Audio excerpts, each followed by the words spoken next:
Hello, everybody. Welcome to Dishing with Stephanie's Dish, the podcast where we talk to people in the food space, cookbook writers, people that are obsessed with food. And I'm really delighted today to speak with Tim Niver. He is the host of the Niver Niverland podcast and also a restaurateur in St. Paul, our fine capital city. He owns Mucci's. Also is a friend. And I was just noticing in my calendar, we recorded about a year ago today.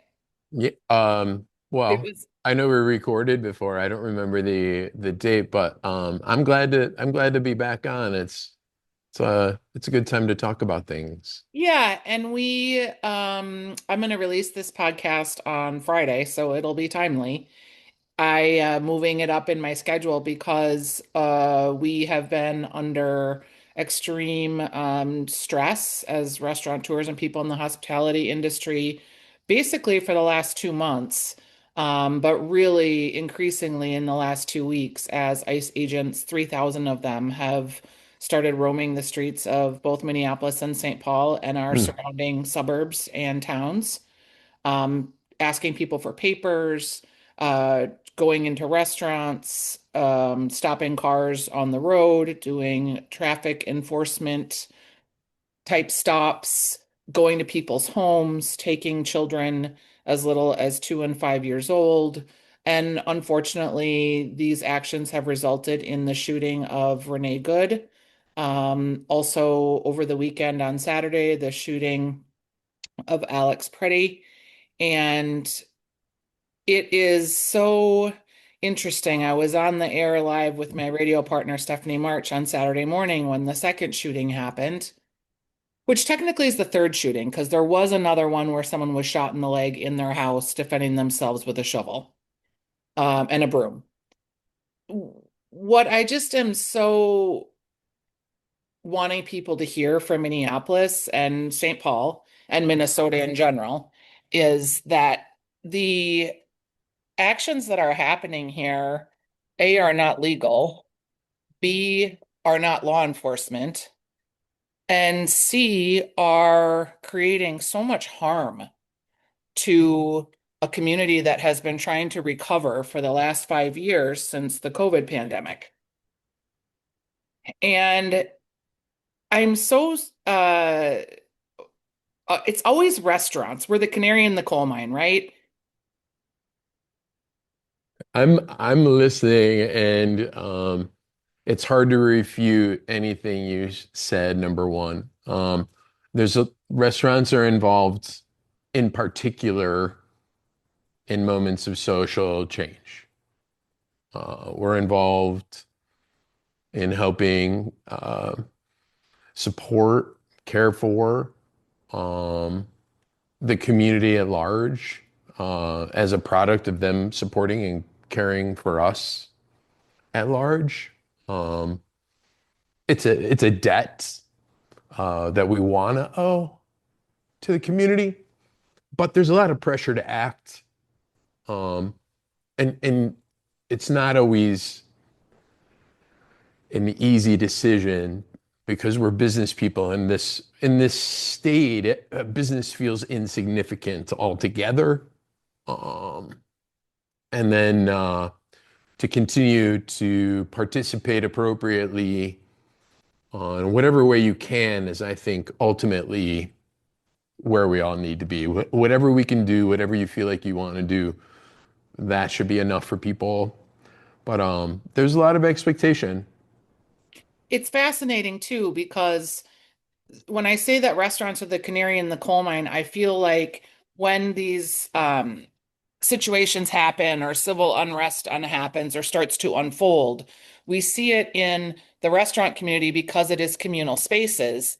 But then we also lean on the restaurateurs and people to provide food and community. And there's so much expectation, not only for you to, hey, run your business and serve me my pizza in a timely fashion, but can you also donate and feed my whole community and show up?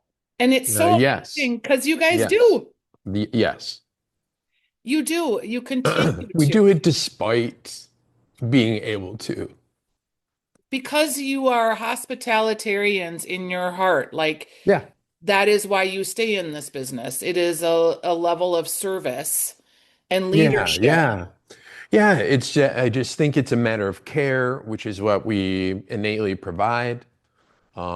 And when there's moments where care is especially needed, you've seen this community react in full, the restaurant community and the community at large. Like we've all reacted in full. We've been there for each other.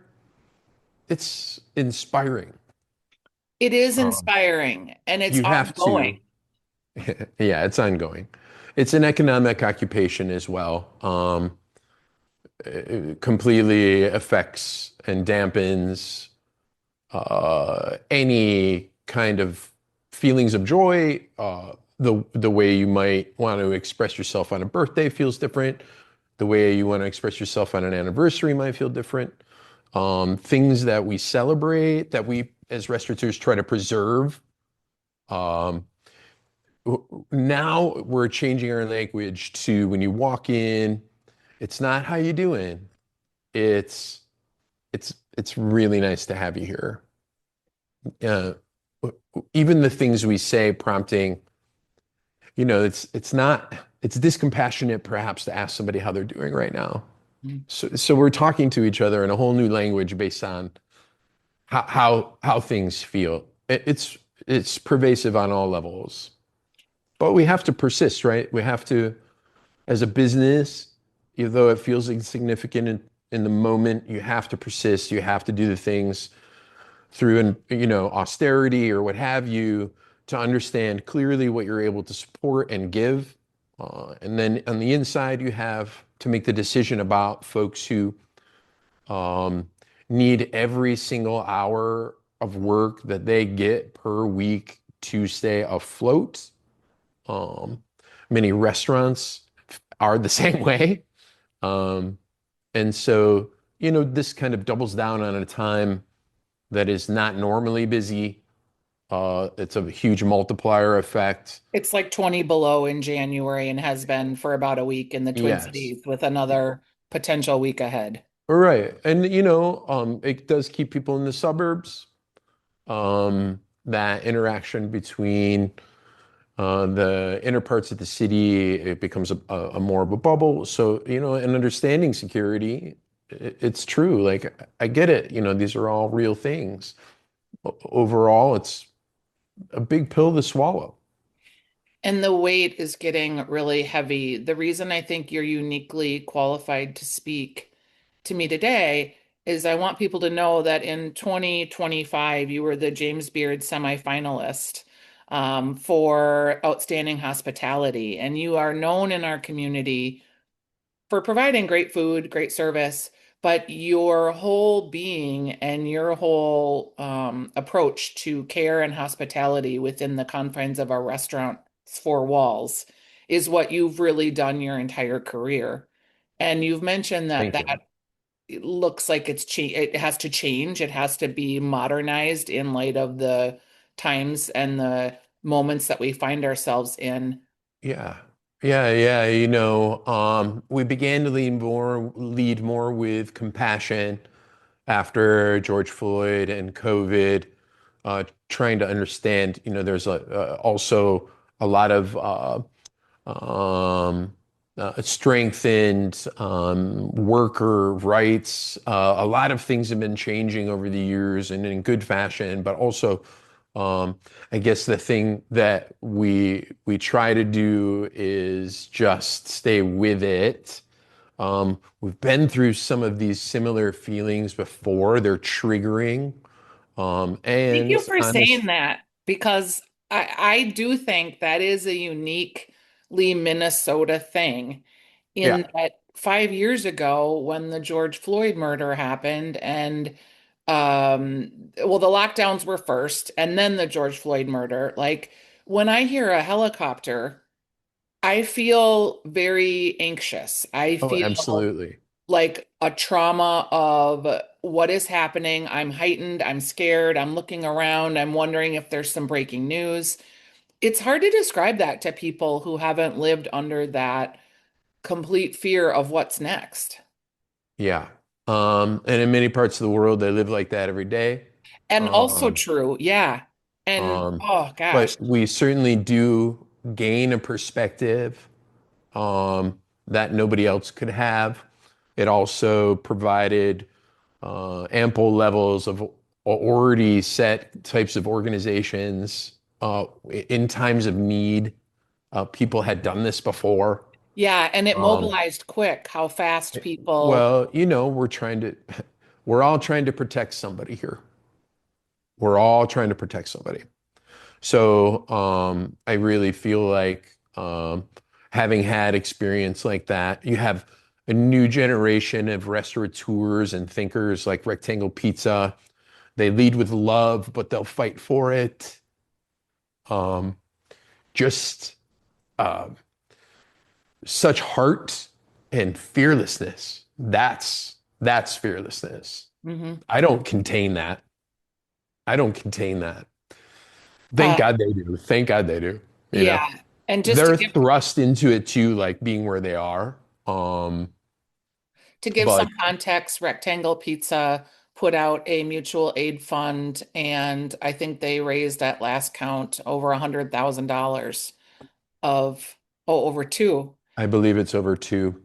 through selling pizzas and collecting donations, and that money is going back into their communities.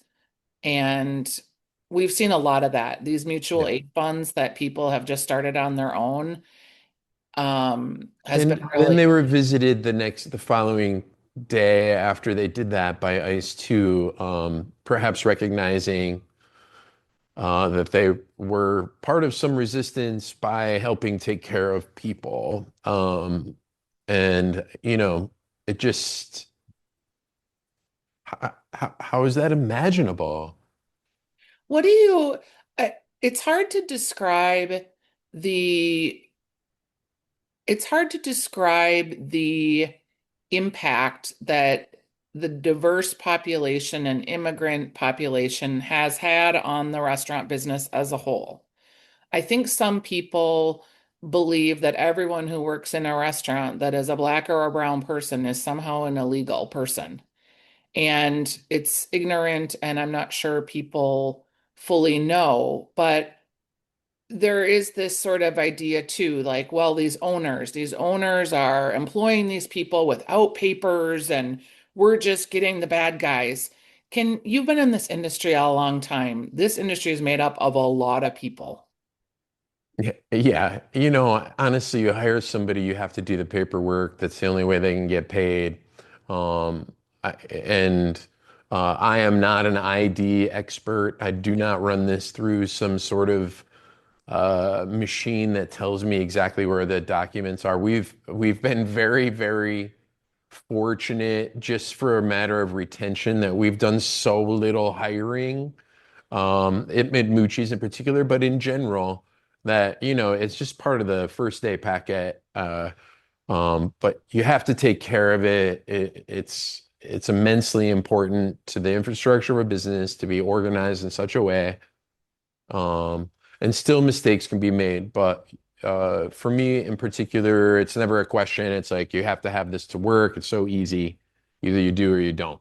Um, And when you pay someone and give them a paycheck, there is employment tax that's attached to that paycheck. yeah, oh yeah. Their own, and then we match. Hmm. Yeah, we nobody gets around that. There's no way for them not to pay taxes unless somebody's doing something illegal.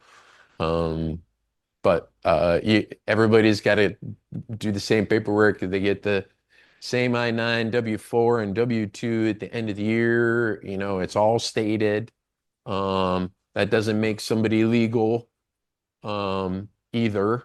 But in terms of when you hire somebody, you go through and you do what you can to do everything right, and hopefully they stay for a long time, whoever they are. Yeah. But we are made up of the community at large. Any city is going to be made up of a cast of characters, and we certainly don't want them to be the same character over and over. The diversity speaks loudly to the depth of the culture that you exist in. Um, so we benefit. It's also when we look at the diversity of the food culture that's offered in the Twin Cities. I mean, you're making Italian food. Uh, Italian American, yeah. yeah, someone else is making Somali food, Ethiopian food, Vietnamese food. The irony is we have all these diverse cultures all coming together over this common tradition of breaking bread, of communally spending time in community together at our tables. Yes. And it just saddens me that this schism that is going to happen. It happens in restaurants first, and then we're going to be the last ones to be able to pick up the pieces when all these creeps leave. And all of this is, the bad guys and the murderers and the rapists and whatever excuse you want to use for this complete brutality that's happening to our community. Then the restaurateurs will again pick it up. Food costs will probably increase, I would imagine. None of these things that are happening are inexpensive. We have a somewhat broken food system nationally. When you think about It's a rough somebody, year of tariffs. It was a rough year understanding the more and price increases, insurance costs, healthcare costs, whatever you're involved with. Uh, I'm my little business. You would be so shocked to know what we pay for insurance a year. yeah, I just wrote You'd my be thousand shocked. dollar check for the month. Yeah, I'm a freelance it's a person. I have lot. no It's a support. lot of money. Yeah, it is. And And those things have been ongoing, and then this obviously again is, like I said, a multiplying factor. so, how do you keep? I mean, we've painted a pretty gloomy picture.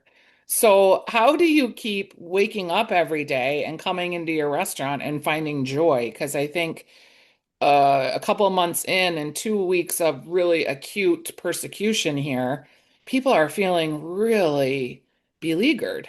Oh, yeah, weighted. Um, I guess what I'd say, and I haven't necessarily found it totally in myself, but we talk about preserving joy and pieces of it. You shouldn't think of joy being some all-encompassing kind of a thing that just washes over you completely. You really have to parse it out and be deliberate with how you preserve your joy right now. That may be in a restaurant. I think I'm just starting to get my feet kind of how I feel personally. Um, but the last few days kind of forced myself into tons of conversation.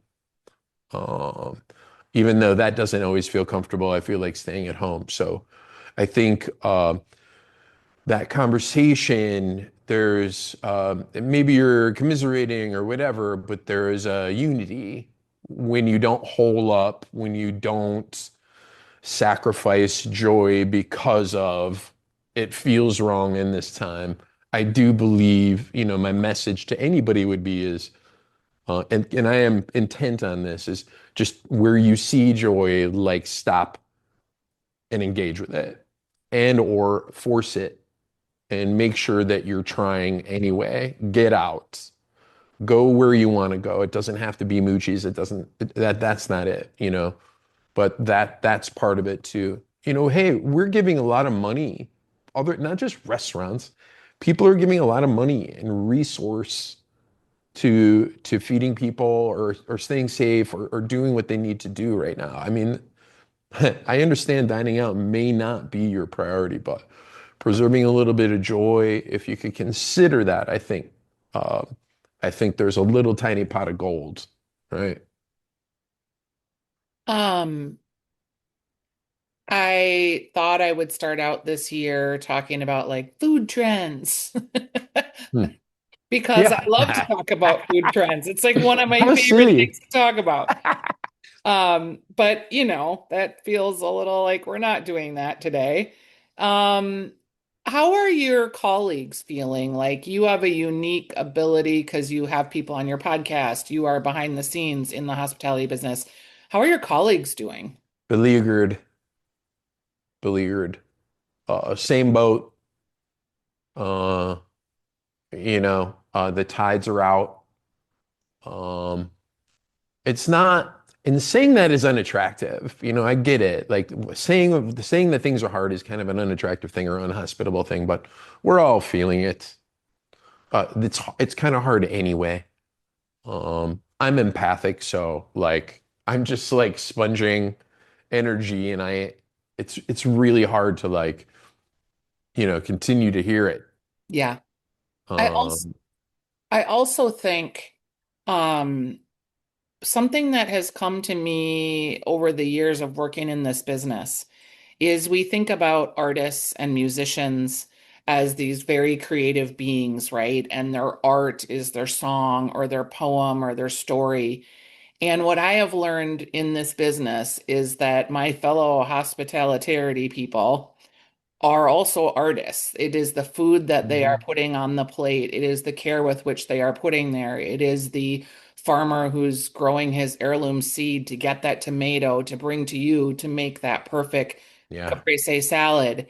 And artists as a class tend to be fairly sensitive people. They have a lot of empathy, a lot of emotional capacity, and it is just crushing sometimes to see what's Similar. happening. Yeah. Yeah.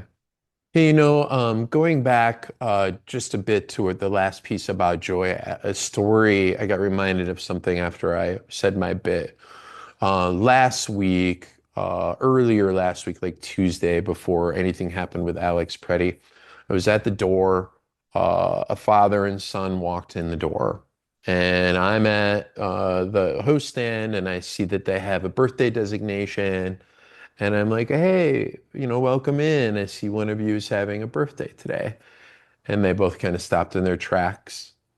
And I said, hey, I didn't, I don't mean to get, too personal, whatever. I just see it listed here. And they're like, well, um, uh, my wife, his mother, she died 30 days ago, and today's her birthday. Oh, that's why we have to be here. Yeah. That's what we have to preserve, and that's what people should still celebrate. Sorry, thanks. No, it it's interesting because I'm one of those weirdos that gets together with friends in January and does tarot card readings. Oh, I love it. And you can pick like career, adventure, and I picked joy as my like category. And I've been feeling kind of joyless. And you Mm. really hit something on the head when you talked about joy, which is something I'm working on, but it's recent, so I'm not doing well at it yet. But this It's idea hard. that, It's hard. I was working on a project that wrapped up at the end of the year, and I pushed myself so hard. By the time I got done, I just was an empty, depleted cup. I had Mm. nothing Mm. left. And I had this trip planned, and I was going to go on this trip, and I was going to rest and read, and I was going to get my joy back and re-energize. And on that trip, these things were happening at home, Mm. and I haven't been sleeping, and it's been just constant cortisol rushing. Yeah. And I didn't get that joy in that way that I felt. And what my tarot cards said was exactly what you said, which is it's not a huge wave. It's the moments within the wave, and you have to intentionally seek them out, look for them, create opportunities for them to happen. Yeah. And for me, as a person who loves restaurants, it does happen a lot in restaurants. Yeah. Yeah, it's not a manufactured feeling, either. When you come in here, there's a genuine desire to uphold whatever you're there to be doing in whatever form, whether it's a funeral or, an anniversary or a birth, we want to be able, when you walk in the door, we want to be able to make sure we're taking care of wherever you are, be compassionate to that moment. And that's why memories are made in restaurants. It's where people get together. You hear other voices and you don't have to listen to them, Um, it's a din. It kind of makes you feel comfortable, like there's an outside world that's not affecting you. And there's a lot of beauty in finding a place that gives you that sort of peace for a little while and visiting it. Oh, and I think about Town Talk Diner, which was one of your original spots. And so many people still talk about that place and Nick Kosovich and you and just this idea of what that place meant to so many people. And you've had a number of places like that because then you had St. Dinette and I'm trying to think of I'm trying a total blank of your Strip place. club up on the, Thank you, strip club. yeah. It's You've all had, good. It's a lot of yeah, years. It's a and lot you've of had years. like so many of these places that have meant so much to people. As we move forward, because Yeah. we're really in it right now, we're sort Yeah. of stuck. What would you like to see moving forward, and how can people listening to this podcast be supportive of restaurants in general, if you're their spokesperson? Yeah. If I was a spokesperson and I kind of am sometimes, I don't try not to speak for the whole industry at large, but I would just say, you know, um, mind mind what you are spending on and what you aren't spending on, and a business is doing the same. And I'm just looking for moments of unity between everybody that we can to kind of find some sort of momentum back into pushing towards joy. But for business folks right now, we understand, we have a little bit of um, more time to consider that this might be happening. So to those business folks, I'd say, consider your austerity now. What keeps you there for your community? What keeps you there for your employees? What keeps you there for the right reasons? Um, but also, folks, I know they're in general acting so generously and putting emotion on things, but I would say, to preserve that joy, make a reservation somewhere and go out and eat. Do whatever you can. It doesn't have to be a full-blown meal. It could be a short visit.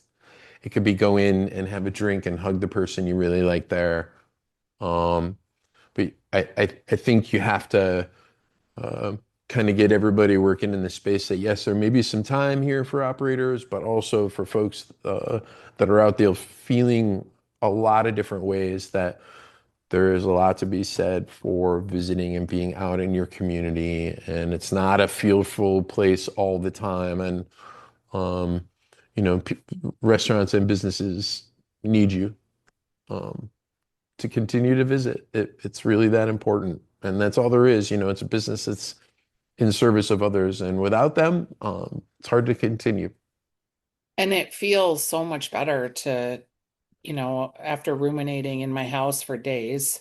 Then today I went to two coffee shops and I sat Yes. down with a friend who's turns out starting a business. She's an immigrant herself and scared and trying to figure out what the way forward is.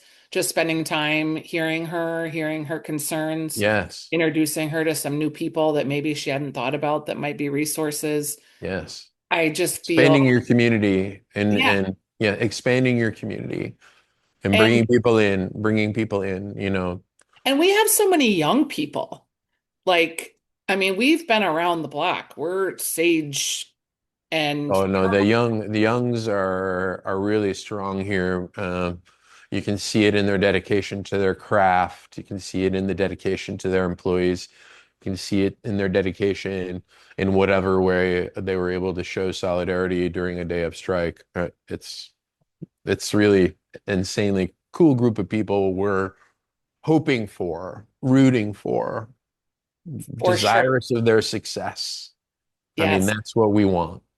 we do because we had the Phil Roberts and we had our everyone's mentor, Tim McKee. But we have this new group of really committed and passionate folks, and nice to be able to share wisdom with them, but also to create and be absorbed in their energy of how they want to move this industry forward. It's pretty Yeah. neat. During these times. Well, you said it, and I feel that this industry has been nothing but supportive, if not led the way in a lot of ways.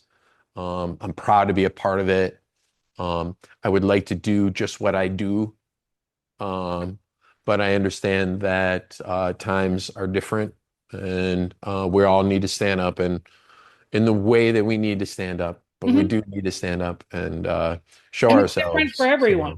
So, yeah, If all you can muster is to go to a new business and have a cup of coffee, then do that. If yep, you have the time or the capacity to be a protester, do that. Like, yes. there's not everyone showing up in different ways. I just want people to hear that you show up. And even if you didn't vote for who I voted for, or you voted for someone and that wasn't what you thought you got, it's past that. We're It's just talking humanity, about man. people This is humanity. This and is being, treating each other appropriately, yeah, that's it. like basic stuff, and then respecting our rights. Yeah. And agreed. Well, I think, Tim, I'm gonna wrap it up. I loved spending time with you today. I Yeah, miss you. same. I'm Thanks. farther away from the restaurant now, so I don't get in as often.